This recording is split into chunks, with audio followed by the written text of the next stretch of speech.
3, 2, 1. Eu ia fazer sem querer uma hora na minha vida. Não, tem as mais simples, é que nem fazer mágica, tá?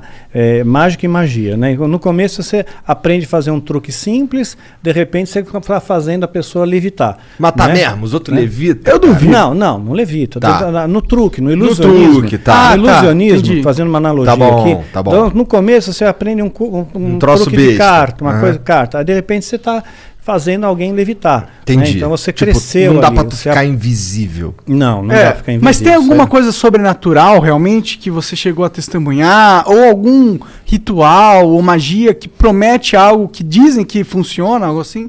Sim. Muitas vezes eu lançava feitiço contra líderes religiosos, né? Porque eu não ia com a cara deles. Eu considerava eles meus inimigos, né? Na minha cabeça, né? Eu já estava doutrinado ali. Então, acalhava da pessoa, de repente, eu lançava um feitiço, a pessoa ficava doente muito doente mesmo, né? E a Bíblia diz que tem doenças que são causadas pelo diabo. Né? Então Jesus às vezes ele expulsava um demônio de uma pessoa, né? E aquele demônio estava causando uma doença naquela pessoa. Só que nem toda doença é do diabo, obviamente. Né? Então, se fosse assim, né? Para que medicina? Você vai para a igreja, todo mundo e pronto, resolveu o problema, está curado, né? Então nem toda, e também nem sempre Deus cura.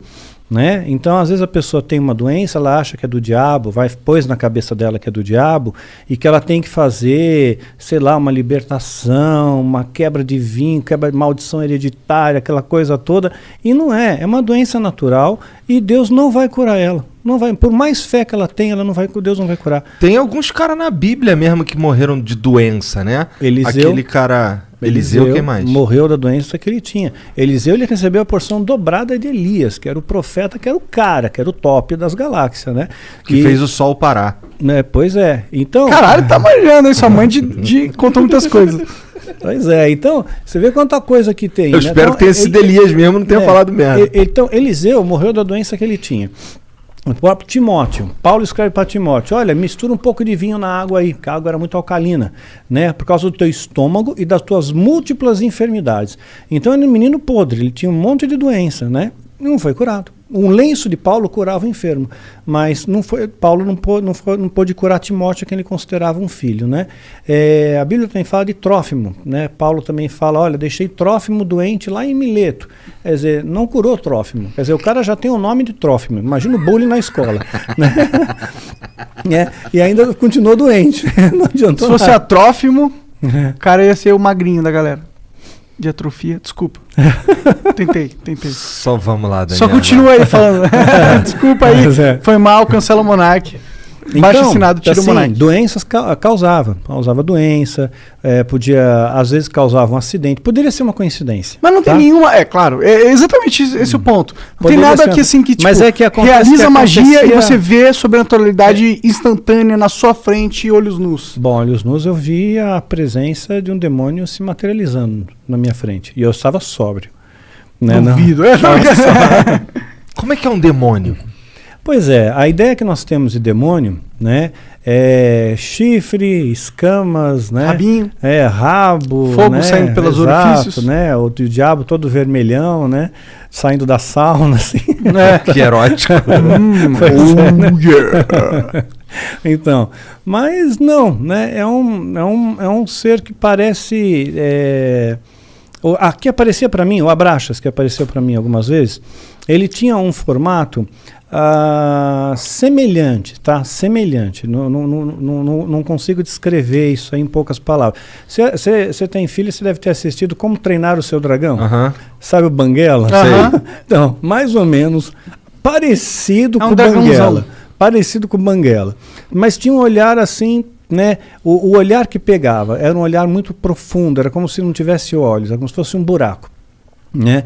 Fosse um buraco que te hipnotizava aquilo ali, né? Porra, e você sentia um cagaço quando tu viu pela primeira vez, não? Não, eu fiquei orgulhoso porque ele atendeu meu pedido, né? Porque eu invoquei, cara, fiz a invocação. Chamou o cara, meu? Né? Eu fiz a invocação, né? E ele veio. Então, quer dizer, eu me senti muito orgulhoso. Dá para fazer invocação e ele não vir, porque ele não tá afim? Poderia acontecer. Como que é uma invocação de um demônio? Não precisa dar detalhe, mas tipo... É complexa.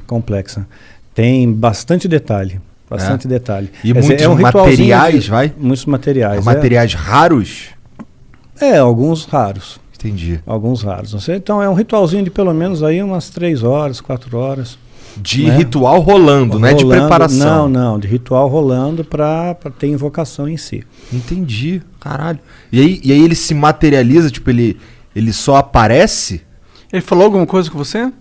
Tipo, dá pra encostar nele? Dá pra encostar, são criaturas frias, geladas. Frio, completamente frio. E o que ele falava? Mas você vê, anjo se materializou na Bíblia.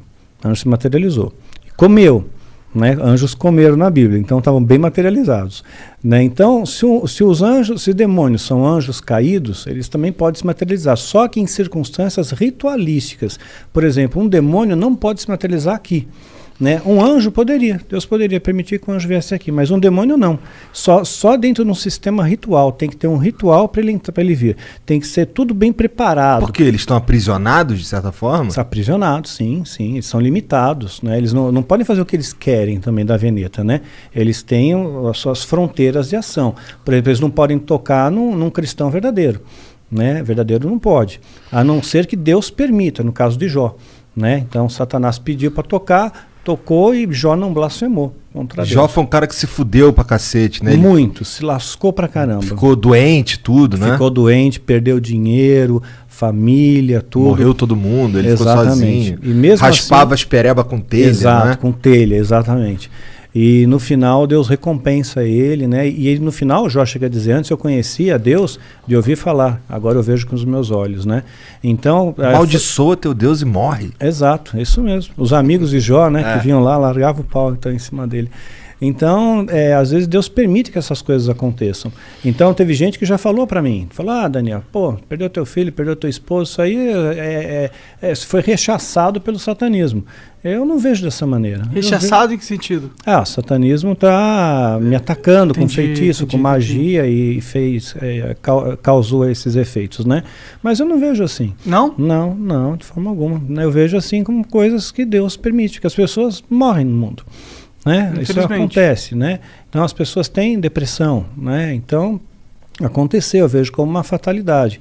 E mesmo se fosse no caso como Jó, né? Vamos supor que o demônio tivesse pedido permissão para Deus, olha, deixa eu tocar lá no Daniel, né? Porque vamos ver se realmente ele segura a onda, vamos ver se ele é cristão de verdade, vamos ver se ele não vai se rebelar contra Deus, né? Depois se eu tirar dele o que ele tem de mais precioso, né? Que era o meu filho, né? Principalmente, né? Então tirou. Aí eu nunca me rebelei, nunca questionei a Deus, nunca briguei com Deus, né? Eu sempre costumo fazer a oração que Jesus nos ensinou como modelo do Pai Nosso, né? E dentro dessa oração está escrito, olha, Pai, seja feita a tua vontade, assim na terra como no céu. Né? E essa é a minha oração, seja feita a sua vontade, não é a minha, é a tua. Se a tua vontade é essa, que a minha esposa partisse naquele dia, dia 30 de maio, pronto, é 30 de maio, é o dia que Deus escolheu. Né? Então eu descanso nele, ok? E tudo tem que ter um propósito, porque eu escapei da morte 2 vezes.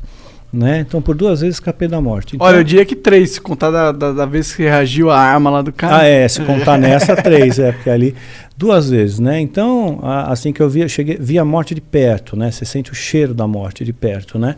E então, quer dizer, se eu não fui, é porque tem algum propósito aqui ainda, tem alguma coisa ainda para fazer aqui.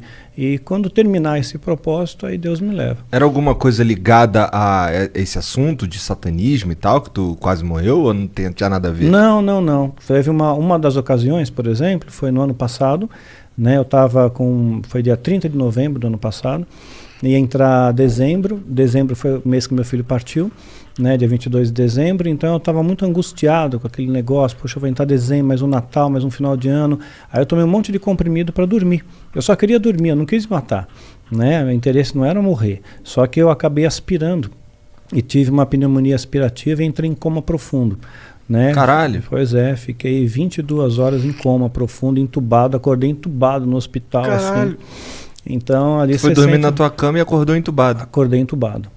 Né? E é muito horrível, você acordar com um tubo na boca. Deve ser, cara. Deve ser assustador em primeiro lugar. Indescritível. Porque até o momento eu acho que você estava só dormindo. Pois eu estava dormindo de boa, quando você acorda, tubo na boca, né? Um ambiente diferente, onde eu tô, quem sou eu, né? Que doideira. É. Mas, tá.